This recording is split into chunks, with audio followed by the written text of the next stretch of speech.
सभी लोगों को बहुत बहुत बधाई हो।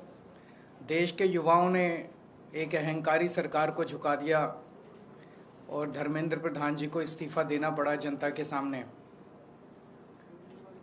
अब मेरी प्रधानमंत्री जी से निवेदन है कि लगे हाथों E20 का भी मामला सॉल्व कर दो। लोग बहुत ज़्यादा परेशान हैं, लोगों की गाड़ियां खराब हो रही हैं, माइलेज खराब हो रही है। तो इसीलिए प्रधानमंत्री जी से निवेदन है कि इससे पहले कि ये भी मुद्दा बड़ा बने, आप ही आगे बढ़ के इसको सॉल्व कर दो। तो इस दिशा में सभी लोगों को साथ लाने के लिए इस शनिवार को एक कार्यक्रम हम आयोजित कर रहे हैं, national town hall against E20। इसमें हमें उम्मीद है कि हजारों लोग पार्टिसिपेट करेंगे। ये सुबह 12 बजे शुरू होगा। जो लोग दिल्ली और आसपास के शहरों के लोग हैं, जो फिजिकली आ सकते हैं, वो कॉन्स्टिट्यूशन क्लब में पहुंचे, 11:30 बजे तक पहुंच जाएं। और जो लोग दिल्ली के बाहर के और फिजिकली नहीं आ सकते, ऐसे हमें उम्मीद है कि हजारों की संख्या में लोग ऑनलाइन जुड़ेंगे। ऑनलाइन जुड़ने के लिए एक फ़ोन नंबर है 8588883212, 8588883212। इस नंबर पे व्हाट्सएप कर दीजिए।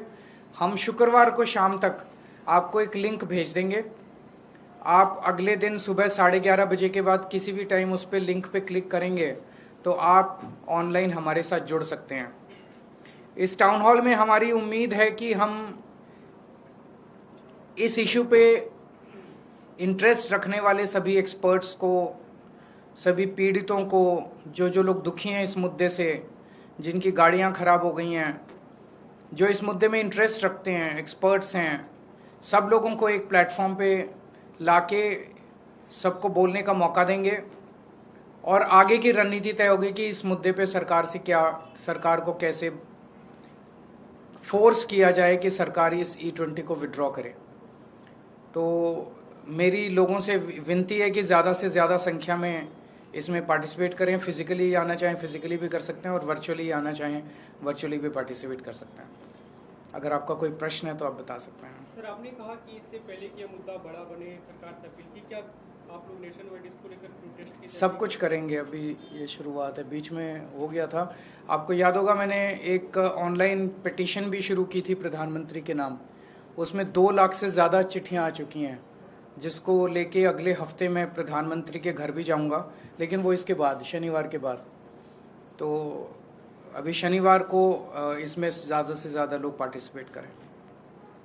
सर, अभी जो सरकार की तरफ से आश्वासन दिया गया था छात्रों की कार्रवाई नहीं होगी, बिहार, पश्चिम बंगाल, कई राज्यों में पुलिस एक्शन दिख रहा है, वो सही नहीं है। इस तरह से अपने ही लोगों के ऊपर इस तरह से एक्शन लेना सही नहीं है। खासकर पूरे देश के सामने सरकार ने ये वादा किया कि हम छात्रों पे कोई एक्शन नहीं लेंगे, लेकिन अब छात्रों के ऊपर पुलिस कार्रवाई की जा रही है, मुकदमे किए जा रहे हैं, लाठीचार्ज किया जा रहा है। तो इससे तो यही लगता है कि ये सरकार झूठी है, जो भी बोलती है अपने बात पे कायम नहीं रहती है। सर, आज संसद में बिल लाया जा रहा है, कड़े कानून बनाने की बात की जा रही है, 5 साल और 10 करोड़। प्रधानमंत्री के पिछले 4-5 साल के स्टेटमेंट्स उठा के देख लो, सोशल मीडिया पे खूब चल रहे हैं।